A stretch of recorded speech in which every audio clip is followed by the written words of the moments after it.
The mall was alive with noise, bright lights glowing from glass windows, music echoing through the corridors, and the constant hum of people chasing discounts and distractions. Armin walked slowly through the entrance, his hands in his coat pockets, his face calm but tired. He wasn't there to shop, he just needed somewhere busy enough to drown out his thoughts. It had been years since he allowed himself to feel anything deeply. Work filled his days, silence filled his nights, and memories stayed locked behind a door he rarely opened. But today felt different. There was a strange heaviness in the air, as if something unfinished was waiting for him beyond those polished doors. After wandering for an hour, Armin stepped out of the mall carrying only a small cup of coffee. The winter air greeted him sharply. Near the entrance stairs, a small group of beggars sat quietly, wrapped in worn blankets. Most people passed by without a glance, some out of indifference, others out of discomfort. Armin almost did the same. Then he heard a familiar voice, soft, fragile, almost lost in the noise of traffic. "Sir, anything helps." He froze. Something in that voice tugged at a memory buried deep inside him. Slowly, he turned his head. Among the group sat a young woman with tired eyes and tangled hair partially hidden under a scarf. Her face was thinner, marked by exhaustion, yet painfully familiar. He took a few hesitant steps closer. She looked up, and time stopped. His heart pounded as recognition struck him like a sudden storm. It was her, Aina, the girl who once filled his life with laughter, the girl who had disappeared without a single goodbye years ago. The same eyes, now heavy with sorrow instead of dreams. For a moment, neither of them spoke. The world faded into distant shadows and passing cars. Armin's coffee slipped slightly in his hand, forgotten. "Aina," he whispered. Her eyes widened in shock. Fear and embarrassment crossed her face. She quickly looked down. "You're mistaken," she said softly, her voice trembling. But he knew. "Why are you here?" he asked gently, kneeling down to her level. There was no anger, only confusion and quiet sadness. She didn't answer. Her hands clutched the thin blanket tighter. People walked past them, some curious, most uninterested. The cold wind blew strands of her hair across her face. Memories flooded Armin's mind, late-night conversations, promises under city lights, and then the silence when she vanished without explanation. "I searched for you," he said quietly. "For months." Her eyes filled with tears, but she still refused to meet his gaze. Finally she whispered, "Some stories end without answers." But Armin wasn't ready to accept that. He placed his untouched coffee gently beside her. "Come with me," he said softly.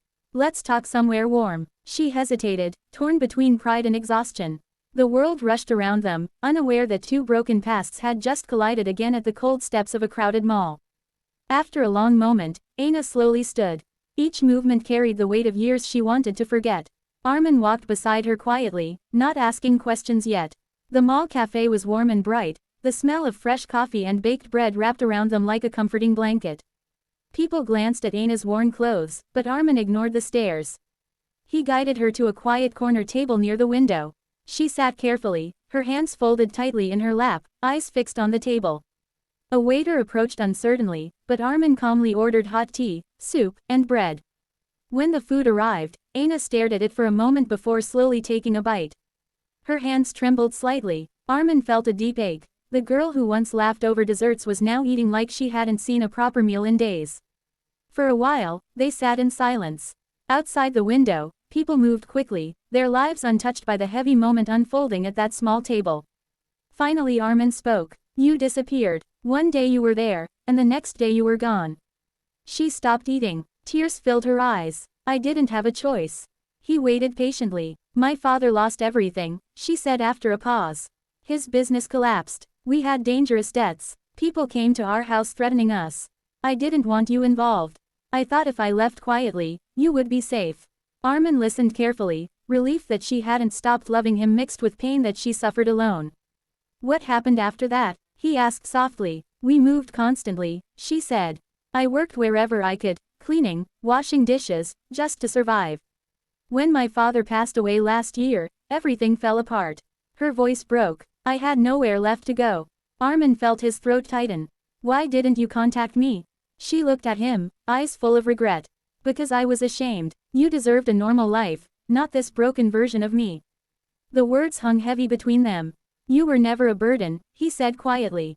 "I'm not the same person anymore," she whispered. "Neither am I," he replied. The silence that followed felt softer, more honest. As she finished her meal, Armin made a quiet decision. You don't have to face everything alone, he said gently. Let me help you stand again. Outside, evening turned into night. Neon lights flickered against the dark sky. Inside the cafe, Aina held her empty teacup, uncertainty still in her eyes. I don't want to be a burden, she said. You're not, he replied. Helping someone you care about is not a burden. They stepped outside. The mall entrance was quieter now. The worn blanket she had used earlier lay folded on the ground, a silent reminder of how quickly life could change. Armin picked it up and handed it to her. Keep it, he said softly. As a reminder of how strong you've been. Her eyes filled with emotion. Why are you doing this, after everything? Because what we had was real, he answered honestly. And I can't pretend you're a stranger. A small spark of hope appeared in her expression. Armin explained that a friend owned a small guest house nearby, simple and safe. You can stay there for now, he said.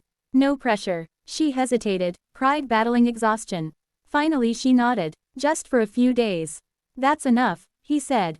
They walked through quiet streets, city lights reflecting in puddles from earlier rain. When they reached the guest house, the owner greeted them kindly and handed Aina a room key. She held it carefully, as if it were something fragile. Before entering, she turned to Armin. Thank you, for not giving up on me. He smiled gently. This isn't about the past anymore. It's about what you do next. As she walked inside, Armin stood outside for a moment, feeling a quiet sense of relief.